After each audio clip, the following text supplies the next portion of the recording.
We're going to try to record the slides, and separately, I'm going to try to do an audio recording and then someday merge the two together because so many people on Facebook had said, gee, I'm sorry I can't be there, or I live too far away. Won't there be a video or recording? So at the last moment, we decided to give that an attempt. In addition, in case that doesn't work, if at any time you want to reach me, I'm at drjack100aol.com. I can send you this PowerPoint presentation with all of the information. Or, of course, you could just ask me any other question you want, because many people in this room know I'm kind of their concierge doctor already. So, anyway, so how did this come about? After you retire, you have a lot of free time on your hands, and I started thinking of different topics.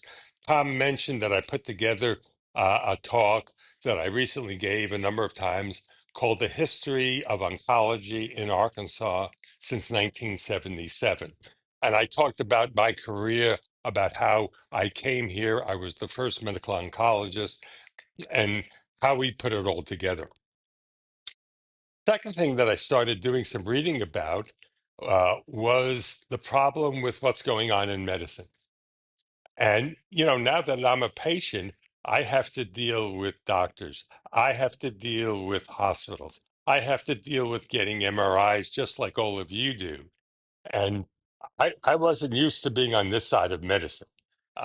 When I was in Little Rock, I knew every doctor in every hospital, so I could just call up my buddy and get in right away. Now, when I need to see a ear, nose, and throat doctor, they say 6 weeks. I go, wait a minute, no, you don't understand. I'm a friend of J.J. Miller. I'm a doctor. And the receptionist goes, 6 weeks. This is new to me. And so suddenly I decided, I wonder if there was some reasons for all of this. Was there things that could be corrected? I just felt the need to understand it. And I just had some fun putting together a PowerPoint presentation.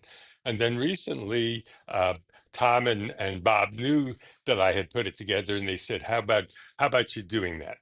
So we're going to go through a lot of different things. I have no idea how long this is going to take, but it's going to take a long time. So I hope you all went to the bathroom already.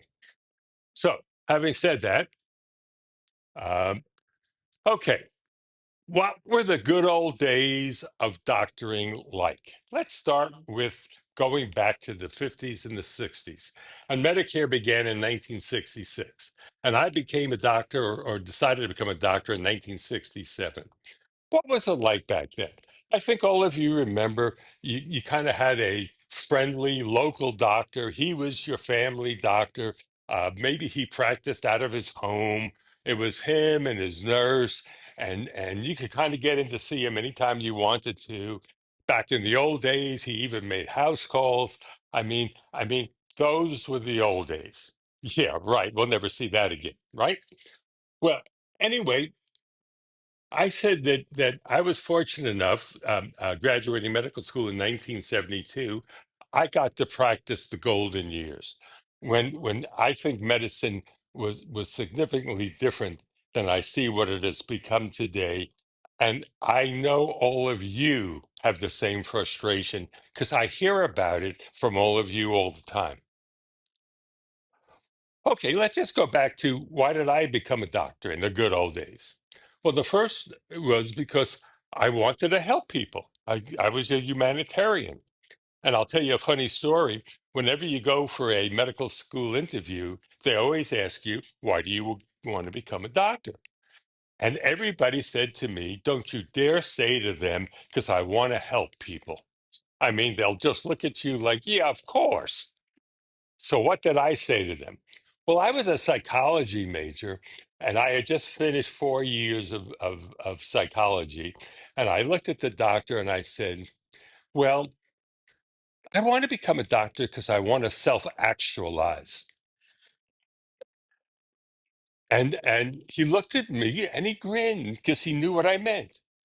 What I meant was, I want to become a doctor because it'll allow me to become all I really think I'm capable of being. And he accepted me at medical school. He loved that answer. But whatever you do, don't ever say because I want to help people. Next, medicine is intellectually challenging. I mean, you get to diagnose people. Well, what is that? It's you being a detective. Or honestly, you could be an automobile a mechanic. I mean, people come into you with their automobile, it's not working, it's making noise, it's going clank, clank, clank, clank, clank, and you tell the automobile, and all of a sudden he puts together all of the different clues. And as a doctor, you take a good history, you do a physical, you order some lab work, you get some x rays, you get some scans, and just like a good detective, you put it all together, you make a list of what's the potential suspects, and then you narrow down the list of suspects, you come to a diagnosis. The next thing that happens that is fun in being a doctor is you get them to treat people. Hopefully you have a treatment for their problems, and all of a sudden you give them the exact treatment that you have now decided they need, and hopefully it works wonderfully. And the next thing you know, they think that you are incredible as a doctor. Thank you, doctor, for helping me, for saving me. And you know what? We're human beings, doctors. That feels awfully good. What was the next thing? Prestige and respect. You know, back in the days, doctors were well respected. You liked them, you looked up to them. They were high on that group of people you trusted. And unfortunately, that has changed dramatically. And we liked being called doctor. We liked when you walked into a restaurant and you would say, "Do you have a reservation?" "Yes, it's for Dr. Sternberg." "Oh, doctor, right this way." I mean, it was kind of nice, you know. Um, who wouldn't like that? Also, in those days, you went out, you started your own practice. It was usually just yourself. You maybe took an office. You were your own boss. You hired the nurse, you hired the receptionist. Everybody worked for you. You were the boss. You were the king. I mean, but so rightfully so, you're the one who took all the risk in doing all of this.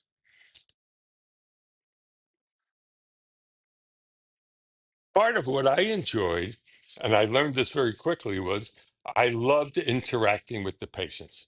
I loved getting to know them. I loved having a bedside manner, being a human being to them, not being a fancy doctor all stuck up. We would talk about things to this day when I see patients at the VA clinic where I volunteer. I mean, we talk about hunting, we talk about fishing, we talk about the Lord. I mean, I get to know them and they get to know me, and it's very pleasant. I mean, I would hate just going in and just making diagnoses, giving them a drug and leaving. I mean, I mean that's just not who I am, and that's the reason that one of the reasons I went into internal medicine and then medical oncology. I found this slide of a caduceus, which is the symbol for medicine, and then you can see the dollar sign. Okay, because again, so many of you think that doctors go into medicine because they want to become rich. Well, the truth of the matter is uh, that we did become affluent. We did make pretty good salaries, but I want to tell you, it was the least of the motivation for going into doctoring. I mean, just because you knew that one day you would make a nice living, that's not why you signed up for medical school, to do 4 years of medical school and 5 years of residency and fellowship, and have your brains kicked out during that time. You went into it, you knew you'd make a nice living, that compensated you for all the hard work, and uh, yeah, it really was the least. And I want to say something else. When I decided to go into medical oncology, I didn't go to anybody and say, "Hey, as a specialty, will I make more than being a gastroenterologist?" I mean, the thought never even struck my mind, and I knew of no other doctors who went around trying to figure out what was the best specialty to go into to become the richest. I mean, you may think that we did, but honestly, we didn't. Okay, so now, what's the bad reality in the past of becoming a doctor? Too many hours per day, too many days per week. I mean, it was not unusual for me to have an 80-hour week, and that was just Monday through Friday. I'm not talking about the on call on the weekends. Okay. Most doctors I knew back in the good old days worked a good 60 hours a week. What did that lead to? Uh, you were working day and night. You were never off. The phone never stopped. I mean, I tell patients this, and to this day, they can't believe it. When I went into practice and I got my little card that I made up, it said on it, office number, medical exchange number, home telephone number. And patients used to look at that and go, "You're giving me your home telephone number?" And I said, "Hey, you may get really sick with the things I do to you. You need to find me and reach me." And my card had my home telephone number on it. I can remember, and there was no medical exchange in between. Okay, I mean, I can remember 2 o'clock in the morning, the phone would ring. I'd get on the phone groggily, and a patient would go, "Dr. Sternberg, is that really you?" I mean, they expected to get the exchange, and I went, "Look, it's crazy. I mean, you're calling me from Mountain Home. You call the exchange calls me and wakes me up. I then have to get up and get out of bed and go into another room so I don't annoy my wife. I then have to call you back and pay for long distance telephone call. I mean, it's just easier to let you just call me direct." And that's what I did for my entire 30-year career. Yeah, try that today, right? So many of you tell me I don't know how to reach my doctor on the weekend. And that's the sadness. Back in those days, you were married to medicine. My wife used to say to people, Jack is so committed to medicine because he has no choice. He's married to medicine, but I'm going to be his mistress because mistresses always get better treated than the wives. And that was true story. She said that all the time. But the problem is that your wife and your children suffer because one, you're not there. Number two, when you are there, sometimes you're not really there mentally. Um, so many marriages of doctors end in divorce. Uh, Part of it is they get married too young, and and and it's a disaster. Being in the old days, a fully working 60, 80 hour a week doctor, your chance of divorce is probably 80%. You also had to deal with the physical exhaustion from working that many hours, the emotional exhaustion of taking care of patient after patient that was sick and having complaints and hurting and dying and dealing with families. I mean, you may think it doesn't affect us as doctors, but trust me, trust me, after years of doing it, it gets to you.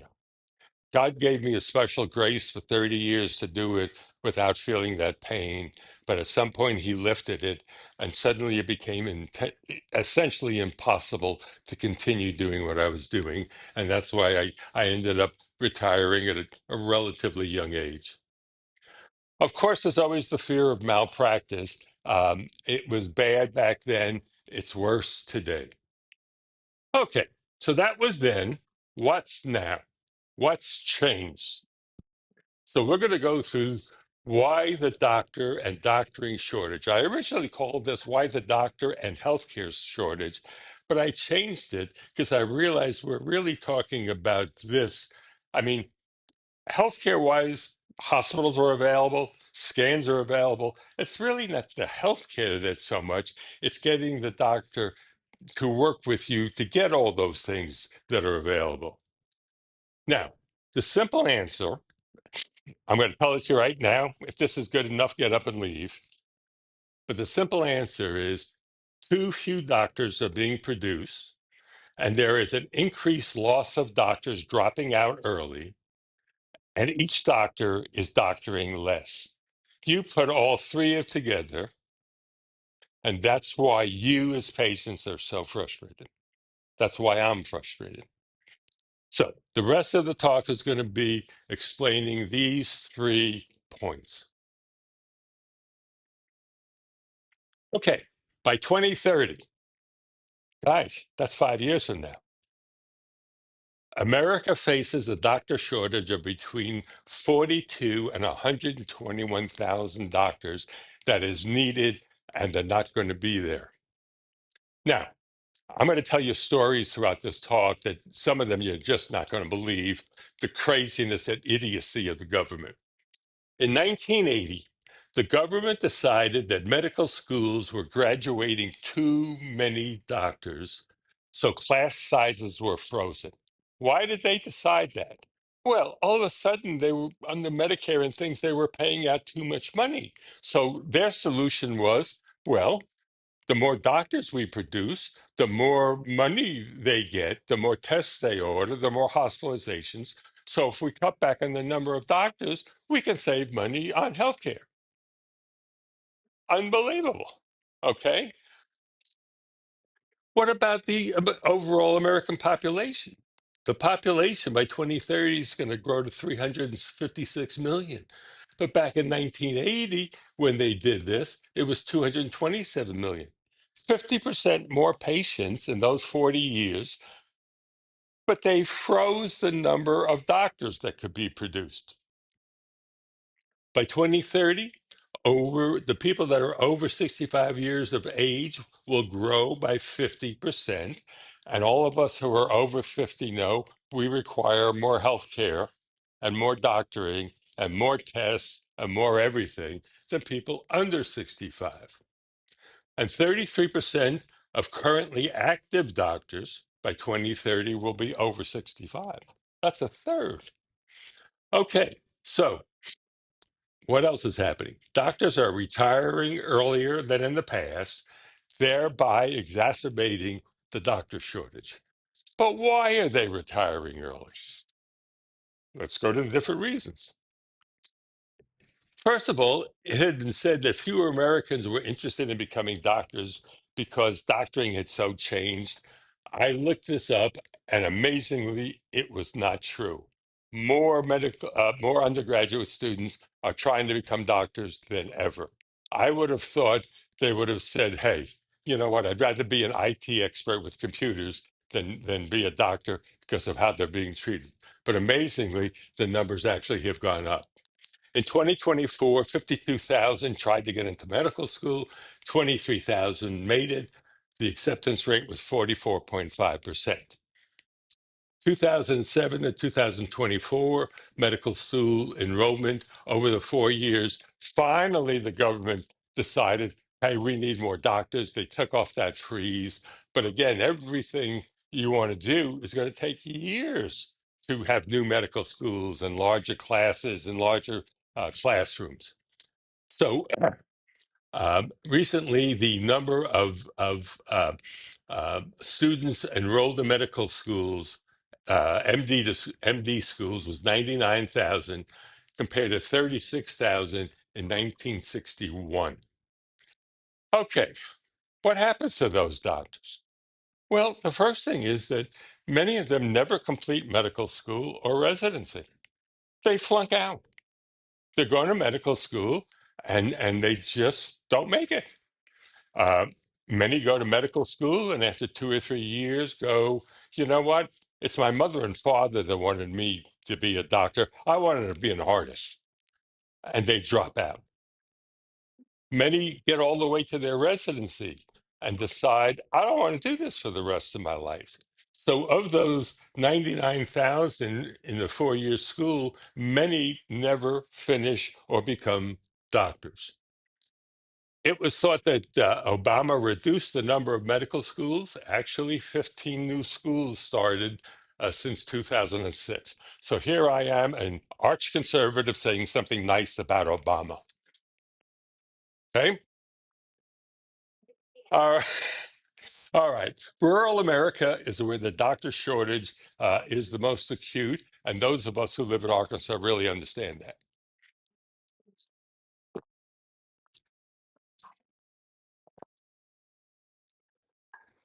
Now, besides MD doctors, there are people known as doctors of osteopathy. They are trained slightly differently, but when they graduate, they have all the privileges of MD doctors. And as of right now, there are 34 osteopathy schools with 24,000 enrolled compared to 99 in medical schools. And if you add the number of new doctors per year, 23 plus 9.6, so 32,000 MDs and DOs are produced yearly. But in 2024, statistics show that 1.1 million doctors were in the United States, of which 160,000 were inactive, and another 55,000 were unclassified, meaning they don't know really what they were doing. So the next group of doctors are called foreign doctors. In my day, we called them FMGs, foreign medical graduates. The new terminology, the woke terminology or whatever, is IMGs, international medical graduates. 1/4 of all the residency positions in the United States are FMGs. 1/3 of all doctors in specialty programs right now are foreign medical doctors. And here's the statistics you probably never saw. 1/4 of all American doctors are foreign medical graduates. Despite all these numbers, more doctors are needed to be produced per year to close the gap. And the reality is that there is no way to do it. So, the first point I told you was that there were too few being produced. I've just shown you why. Next, let's talk about you folks. How do you feel about doctors and doctoring? Well, you're not very happy. In 2000, let me try to tell you why some of that has come about. In 2013, the Arkansas Medicaid, what was called then private option, expansion came about, and suddenly 250,000 adult patients could now be seen in private practices. If you got the private option, you got yourself a Blue Cross Blue Shield insurance card, just like the one you as a private patient were carrying. Because of that, you're not the competition to see a doctor became enormously more competitive, and his office became overwhelmed. So the average wait time for a new healthy patient to see a physician is 26 days throughout the country, longer for a specialist. Remember, I said I wanted to see an ear, nose, and throat doctor, and they said 6 weeks. Okay, that's still absolutely, and most of you have experienced that. In 2021, 26% of acutely ill, but not emergency patients over 65 had to wait 6 or more days to be seen by their local doctor. What's sort of become the answer to this? Because if the doctor's office is full the entire day without an opening, and you call up the office or you call over, and the answer is, well, why don't you go to one of the local urgent care centers or go to the emergency room?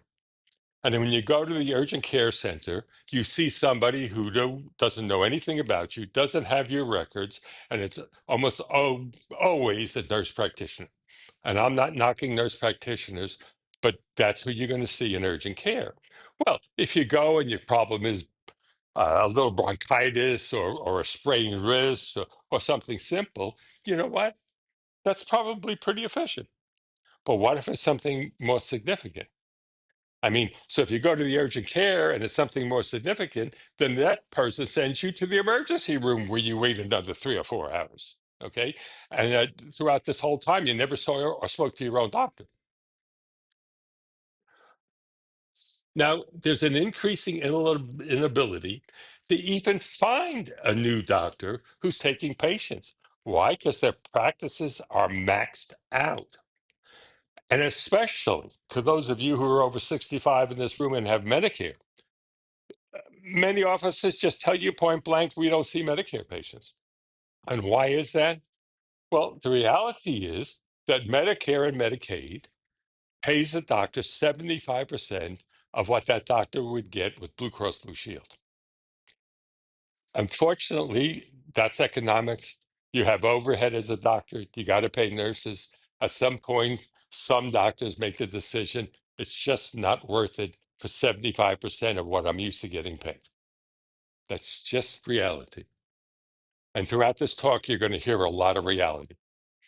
In 2009, the Obama government made it a law that all physicians and practices and hospitals had to use electronic health records or EMRs, electronic medical records, which are the computerized system.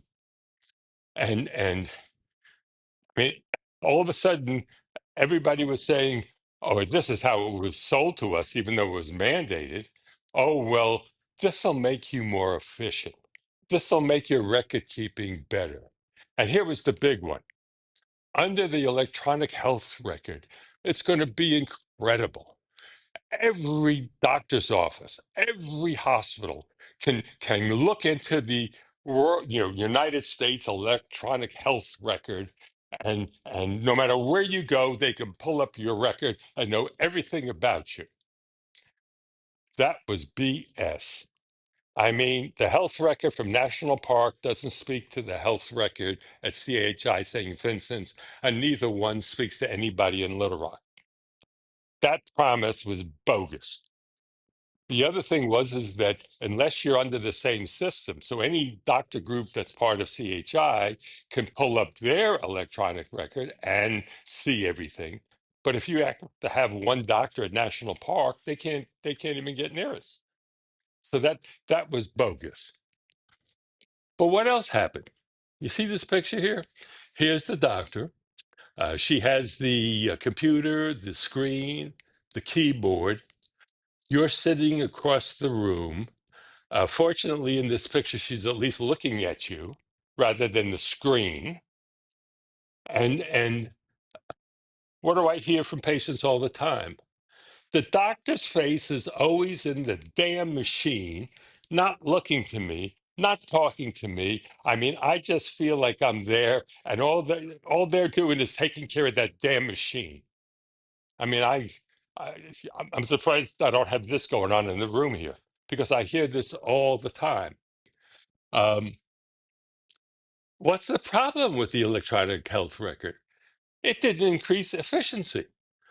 Starting increases how much time is spent and needed per doctor per visit to get all of the stuff into the record that they absolutely require. And so half of the visit is spent on the machine. Maybe you get half of the visit talking to you. And at the end of the visit, I mean, you're unhappy. Everybody's unhappy. The doctor's unhappy. But I can remember when it was not unusual for a doctor to schedule a routine family practice visit, 15 minutes per patient, 4 per hour. He worked 8 hours a day, so maybe he saw 32 patients. Now, the electronic health record, now you only schedule 2 people an hour because you can't do more than 2 people an hour if you do the machine. So now suddenly, instead of 32 people a day, the doctor is seeing 16 patients a day, meaning that 16 patients aren't getting seen that used to get seen. So there's one of your problems with doctoring. Okay. It's not his fault, her fault, but they have no choice because it's mandated by government. So now let's get to the third thing. Why are doctors dissatisfied? Well, the overall umbrella will be they're unhappy with the present doctoring atmosphere. One reason, you're no longer your own boss. When I went into practice, I bought an office, I designed an office, I was the only doctor. I hired the nurses, the other people that worked for me, the receptionists. I decided how many exam rooms. It was me. But now 80% of doctors are in groups, and those groups are now working and owned by either a hospital or a medical company. And why? What is one of the reasons for that? You can't afford to buy the electronic health record. The startup course could be a couple of 100,000 or more dollars, and then you have to pay them to lease it every year, and it's just overwhelming if you're in a one doctor or a two doctor group. Also, you have what's known as HIPAA regulations, compliance regulations. You have to hire lawyers. I mean, how many times have you gone to your doctor's office and they hand you 7 or 8 pages to fill out, and it's not just your medical records; it's you're signing for who can speak to the doctor or the of this, who cannot speak to and get medical stuff. Who do you call in case of emergency? I mean, all of this is part of the HIPAA and the legal ramifications, and again, it's all costs overhead, and so it becomes easier to just be owned by a hospital. They have all those people already, and you don't have to do it. The next problem is that when you do start to work for a hospital or a group, you become as a doctor just another employee. I mean, you're no longer the top of the pyramid. I mean, the hospital cares just about as much about you as they do the receptionist. I mean, you aren't treated special. You are just an employee, and everyone else no longer works for you. The other thing you may not realize, and I heard this from a surgeon, and Denise, who's sitting here, will verify this. Denise worked for me 30 or 40 years ago. We never closed the door at 5 o'clock. We never left at 5 o'clock. If we got out by 6:30 or 7, we were happy. Why was that? Because we were going to take care of the people that needed us, even if we had to stay till 9. Now, from the nurses who worked later, we gave them comp time or overtime. But I, as a physician, I just kept working. But if the hospital owns the office, it tells the people who works for the hospital, you'll close that door at 5 o'clock.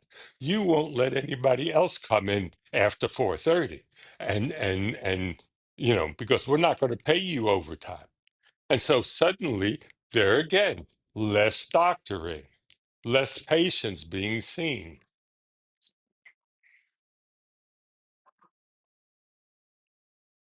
If you work for a corporation, they decide what patients you can see. What does that mean?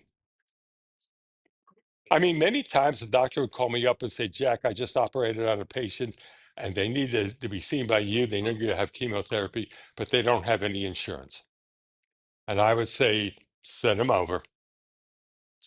We never turned away one patient that didn't have insurance. We figured out how to work with them. We figured out how to get them drugs free.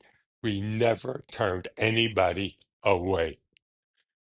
But if the corporation runs the practice, they basically, and you see the signs when you walk in that office, you must pay your copay or what the visit is going to cost before you're allowed to see the doctor.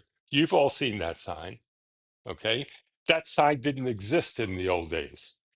And so a corporation decides who a doctor can see and practice. Tell you another amazing story. Back in my day, I was seeing a pastor of a tiny little Baptist church, and he had a little bit of insurance, but it really wasn't very good. He was going to have to take chemotherapy. And I said to him, look, whatever your insurance pays, that's what we'll take. You didn't become a pastor because you wanted to get rich. I'll take care of you. Don't worry. Well, all of a sudden, my office manager, Lois, came running back to me and said, Dr. Sternberg, you can't do that. I go, what do you mean I can't do that? I can't give charity to a patient? And then she said, no. I said, what? She said, you have to understand, there is a Medicare rule that if you're willing to give charity to that patient, then you have to give charity to every patient. You can't discriminate. I said, well, not every patient deserves charity. I mean, she said, I said, what do we do? Oh, she said, that's no problem. She said, we'll just keep billing them. And after 3 months, when they don't pay, we'll just write it off as uncollectible. I said, so now you're making me out to be a crook. I have to be a crook to give charity. I have to lie to the government. Yes, you do. And I think, as far as I know to this day, that rule still exists.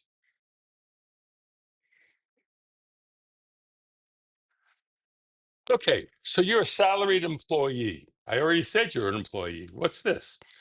You have no incentive to work harder. During the years that I worked and I was killing myself, at least when I got the big paycheck, I could somehow kind of justify it. But if you're going to get the same paycheck, whether you see 12 patients a day or 35, you're a human being. You're going to see 12. You go over to the VA clinic where I work, these are great doctors, but they see 12 patients a day. And at 3 o'clock, the doors close, they finish up their charting and they go home. I mean, when there's no fee for service where you can make extra for working extra hard, it's a whole new medicine. It's a whole new medicine. None of you would work harder if you got paid the same. Okay, maybe if you meet the criteria of the corporation or the hospital, maybe you'll get a bonus that year. But to the doctors I speak to, that's very rare. Another frustration of both you and the doctor. Medicines have become so unaffordable, so high that I, as a doctor, want to give you the best medicine and you can't afford it. We can't get it for you free. And everybody is just miserable. Okay, you've never heard of this. I couldn't believe this when I heard of it. I have a friend who is a general internist in Russellville, and we were sitting and talking a number of months ago. Medicare's quality of care metrics. You see a patient who has uncontrolled diabetes, hemoglobin A1C 11. It should be 6 or 5. So you sit down with the patient, you explain to them what diabetes is. You put them on a regimen of either medicine for type 2 or insulin for type 1. You send them out to a nutritionalist to learn how to eat correctly with diabetes. You encourage them to join Planet Fitness and to lose 50 pounds, and you do everything right. And you document it. 6 months later, the patient comes back and their hemoglobin A1C is still 11. And they say to you, yeah, I didn't lose any weight. I never kept that visit with the nutritionalist. And yeah, I kind of take my blood sugar once a day and maybe I give myself that shot you told me to. If Medicare comes in and looks at your chart and sees that that patient didn't improve, they take money back from you. Not your fault. You, as a doctor, did everything right, but you're going to be penalized because your patient didn't follow your instructions. You want to talk about being miserable as a doctor if that happened to you? How fair is that? What about television advertising? Tonight, for the next few days, look at the television advertising. 80% of all advertising on television is now pharmaceuticals. Percent. I mean, if the government went back to when it wasn't allowed, television would die. It would close. Okay. But what's the problem? So a patient sits there and sees all this, and it's constantly bombarded with it, and comes into you and says, "Hey, instead of this albuterol, I want Trilogy." Well, albuterol is $50 a month, and Trilogy is 650, and you don't need it because you're doing fine on your albuterol. But the patient comes in and is now telling doctors what medicines they want, what antibiotics they want, how they want their cholesterol lowered. And you're just sitting there going, I didn't sign up for this. Okay. Now you feel like you work for the insurance company as a doctor. I mean, they dictate how you practice and what you're paid. And I went over this a moment ago. But also, you're unable to order all the tests, the scans, the drugs that you deem necessary. You have to get pre-authorization just to get almost anything. You're being told as the doctor by someone else on a telephone how to practice medicine. And this person that you're talking to is not an MD. I don't even know if they're a nurse. I mean, they have a computer screen in front of them, and the screen tells them what the protocol is going to be, and they have the right to tell you no. And you can go and try to get a doctor on the phone or appeal or whatever.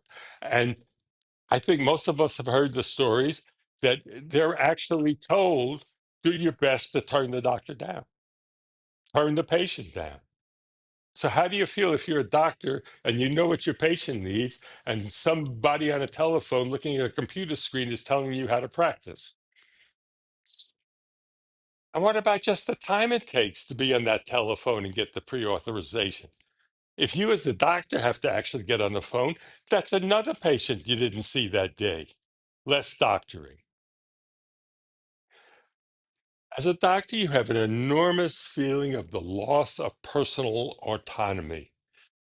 When you went into medicine, you thought you were going to be autonomous, and now you realize that everybody's telling you everything, how to practice. Let's talk financial.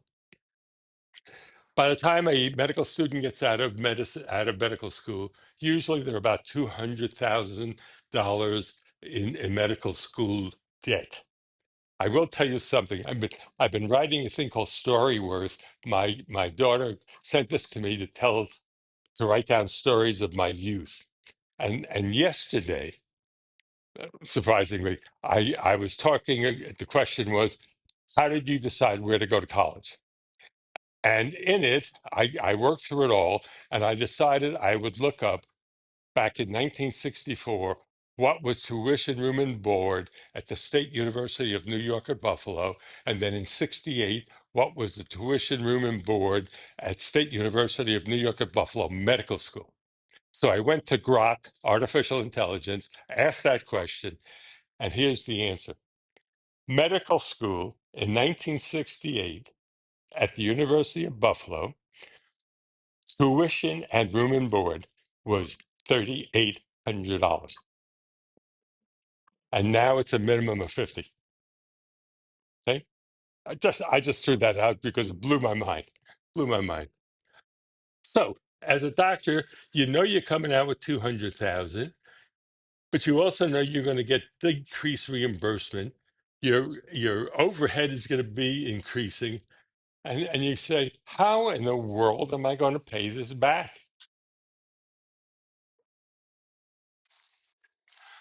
And here's something that I just discovered. When adjusted for inflation, Medicare physician payment has effectively declined 33% from 2001 into 225. So, because of inflation and them not paying more, in other words, paying essentially the same thing as they did in 2021, what a doctor makes has decreased by 33%. I'll tell you another story. If you remember a few years back, inflation was 9%. Last year, inflation was 3%. You know what they did for the doctor salaries and payments? The government decided to cut reimbursement this year 2.3%. So inflation is going up, but they're paying you less, and there's nothing you can do about it.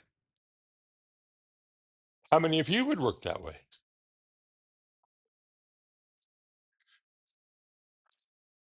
When I practiced, even my last year, if I spent 1 full hour as a specialist doing a history and physical, I was paid $185 for Medicare. How many of you have gone to take your automobile into whatever dealership or your bass boat in, and you see the sign on the wall that says labor is over $100 an hour? So now I'm a physician and I'm getting 185 per hour, but my automobile mechanic is getting well over 100. How does that make me feel? Is that right? Is that fair? And then I see the lawyers who don't have anybody telling them how much they can charge, and they're charging more than $500 an hour, and they're not working near as hard as I was working. Okay, Medicare geographic modifier. Never heard of this either. The government says, and probably rightfully, that it costs more to live in San Francisco. It costs more to rent an office in San Francisco. It costs more to hire a nurse in San Francisco, blah, blah, blah, blah, blah. So, and therefore, we'll pay a doctor in San Francisco 34% more for the same visit as a doctor who lives in Hot Springs, because living in Hot Springs, life is simpler and cheaper. But that's also part of it. I didn't know if I should tell you this. The hospitals have become so predatory towards the physicians that they own that recently, you may not know this, but the radiology group that worked at CHI St. Vincent's for over 20 years was let go. There are no radiologists at St. Vincent's, CHI St. Vincent's in Hot Springs. All x-rays and scans that are taken are now read by a radiology group in Little Rock. Yeah, you probably never heard that. It just happened. I mean, and that's not saying that they don't do good readings, but the reason was that the radiology group here finally said, we're not going to work for that little. And the hospital said, fine, and just fired them. And I can't tell you the number of doctors that have left National Park and gone someplace else for exactly the same reason. They just said, I'm not going to work this hard and allow you to pay me this little. So doctors no longer respected as we once were. Nurse practitioners. Let's talk about nurse practitioners. I- I've worked with some fabulous nurse practitioners. So they are just great. But honestly, guys, to become a nurse practitioner, and Denise, tell me if I'm wrong, you do one extra year after nursing school. Is that right? See, if you become a nurse practitioner, just one extra year after nursing school? Yeah. Okay. I did 5 years after medical school. Okay. Does that nurse practitioner know all I know about medicine? Well, she knows an awful lot, but somehow I think I know a little bit more, and it might make a difference in your life. And what do I hear from patients? I like Tasha over at Doctor Such and Such's office, and most of the time, it's okay if I see her, but you know, I really want to see the doctor. And the office says to you, well, we could get you an appointment in 4 months if you want to see him, or you could be seen next week by Tasha. I'll see Tasha. Okay. And all of you have experienced that. I've experienced that.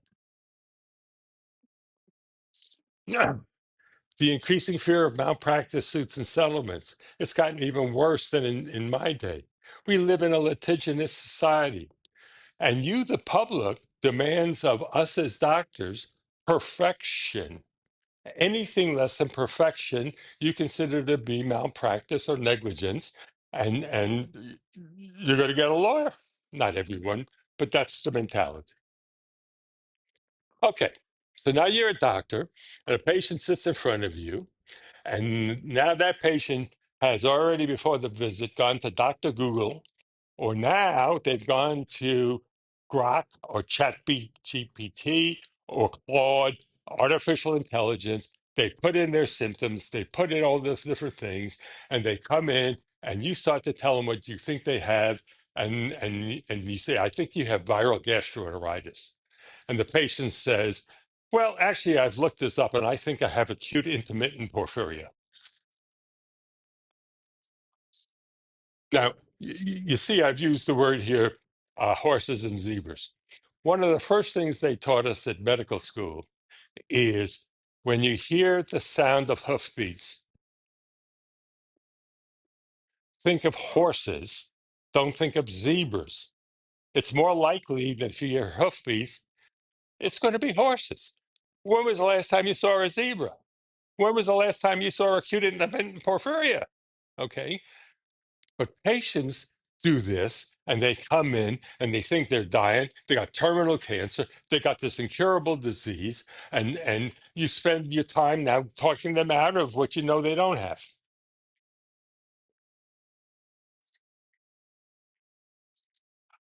Let's talk about patient portals. The government dictated a few years ago that all of your results of your lab work, your x-rays, your scans from hospitals and doctors' offices had to be on patient portals. And you know what? I don't like it. But here's the problem. When you folks read something on a patient portal, you always overreact to what you read. I mean, if you have a CBC and one number is zero point 0.1 below normal, you think you have an illness. I mean, if you look at a scan report and it says, well, I think maybe in 6 months you ought to repeat the scan just to make sure there's not a malignancy, you're sure you have malignancy now. Okay. And the other problem is that sometimes you as a patient get to see the portal results before we as the physician get to see the portal result. So now you're panicked. You're calling up the office. You want to speak to somebody. I mean, and you have your appointment tomorrow. I mean, so patient portals can be great. They also can be a disaster. Okay, what's changed among doctors? Many doctors see medicine now as a job, not a profession, not a calling. They want normal hours. They want to work less hours. They want to work less days a week. They want to take lunch daily. Denise, all the years you worked for me, did I ever take lunch? No. I mean, somebody, a drug rep might have brought in lunch for the staff, and I went back there and grazed for 10 minutes, talked to the drug rep, and went right back to work. In 30 years, I never left the office to go to lunch. But today, that's standard. That office closes down for 1 hour. That's a new medicine, guys. These doctors don't want to be on call at night. They don't want to be called on weekends. And you know, the other nice thing is that, from what I'm told, like family doctors here, they may be on call for the weekend, but if you get sick, they don't run to the emergency room to see you. You go to the emergency room, the ER doctor sees you, and if you need to be admitted, the hospitalist takes over, and your regular family doctor never even comes to the hospital once to see you. That's the new medicine, guys. So, less work per doctor per year. Increasing number of physicians have become hospitals.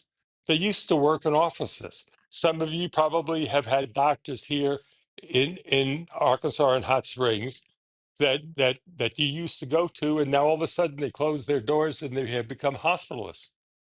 I mean, that's just the standard thing. And these hospitalists now, they work three 12-hour shifts a week. And guess what? They make just as much money as they did working in an office and having all the aggravation. Who wouldn't become a hospitalist if you had the choice? Large number of doctors never practice. Up to 50% of that number that graduates every year, 50% never go into the practice of medicine. Many become researchers, never seeing a patient. Many become medical, hospital, and insurance company administrators. They get their MD, then they get their MBA, and they work for hospitals or insurance companies. Many work for pharmaceutical companies. These 50% of the doctors graduating each year never practice medicine. More and more are becoming concierge doctors.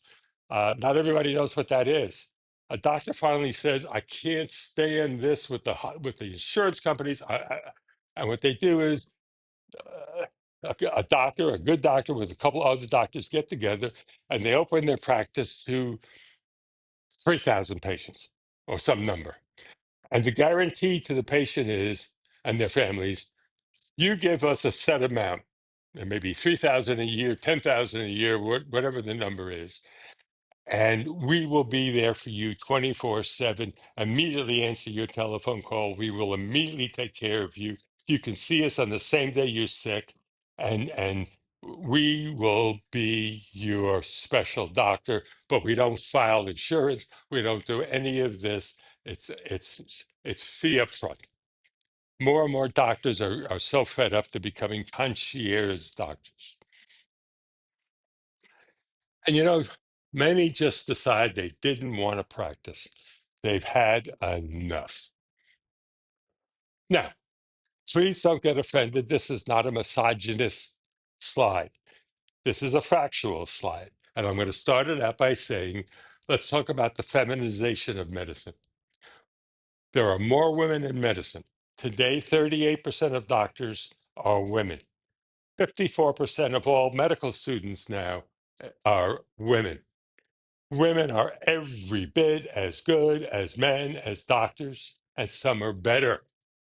But due to them having families and children, many practice fewer hours per week than their men counterpart. I mean, when I worked 80 hours a week, my wife took care of the family.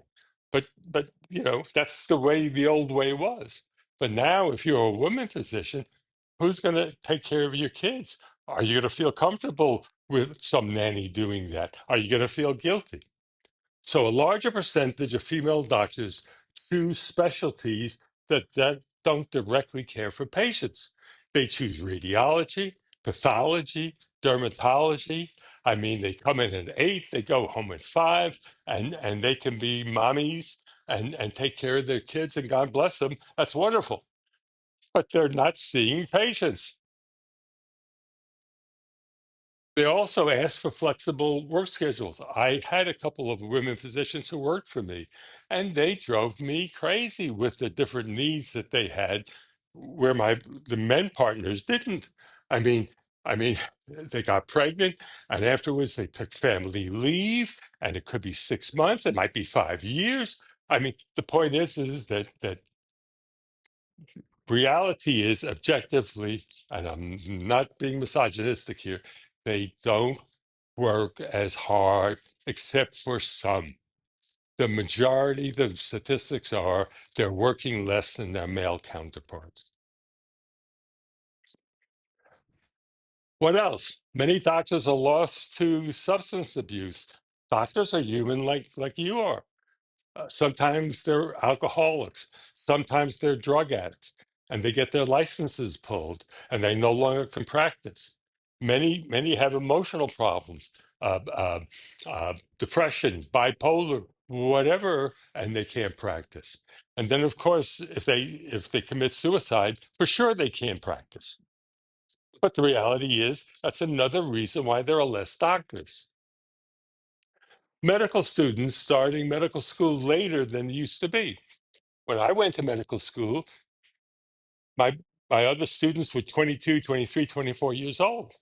Now, if someone who's qualified at the age of 42 applies to medical school, they can get accepted. By the time they're done with medical school and residency, now they're 50 years old, and they're probably going to retire at 65. So they end up working 15 years instead of 35. That's another reason for less doctoring. Millennials prefer urban lifestyles, so they don't want to go to rural areas. But in addition, what doctor wants to work in a rural area where he doesn't have two or three partners to cross cover, where he's the only doctor and everybody in the community knows where his house is, and he's on call again like the old days, 24/7. He works at a hospital that's nice, but it can't have all the modern technologies that a big hospital in a city has, and he just doesn't want to go there. Another reason for less doctoring per doctor, diminishing faith. Judeo Christian faith stresses self sacrifice and service to others, but the nation's increasing infatuation with moral relativism and secularity have produced legions of Americans who embrace self gratification above all else. Less dedication, less hours worked. I always hear folks say, well, he took a Hippocratic oath. No. Belief in the original Hippocratic Oath has diminished. Why? Because it contained things like, I will not commit euthanasia, I will not perform abortions. And 50% of the medical schools no longer even have you take the Hippocratic Oath. Now, many others of those that come out of medical school and residency, they never practice in the United States. They become missionaries, Doctors Without Borders, and they're not here to see American patients. And many just burn out and they quit early. So, in conclusion, doctors no longer see themselves practicing till they drop dead writing their last prescription. The big problem used to be, how do I get Dr. X to stop practicing? He's getting senile. He doesn't know what he's doing anymore. That's because doctors used to see themselves practicing until they drop dead at the table writing their last prescription. That no longer is the mentality. An increasing number of doctors who are now practicing can't wait to retire. 60% say they would retire today if they had the financial means. 50% say they wouldn't go into medicine again if they had the opportunity, and they're telling their children, don't go to medical school. That's how great the dissatisfaction is among doctors. A doctor recently wrote to his patients, I am retiring. I am no longer able to continue to practice medicine in a manner that aligns with my convictions regarding the best interest of my patients. Isn't it sad that it's come to this point, and it is the patient, you, who suffers? Now you know many of the reasons why there is a doctor and doctoring shortage. Again, if you'd like to get the PowerPoint, just email me. Hopefully, we'll somehow put this together where you could get the audio and visual. And thank you for tolerating all of my not so funny jokes. But I hope that I have really illuminated to you what the problem is.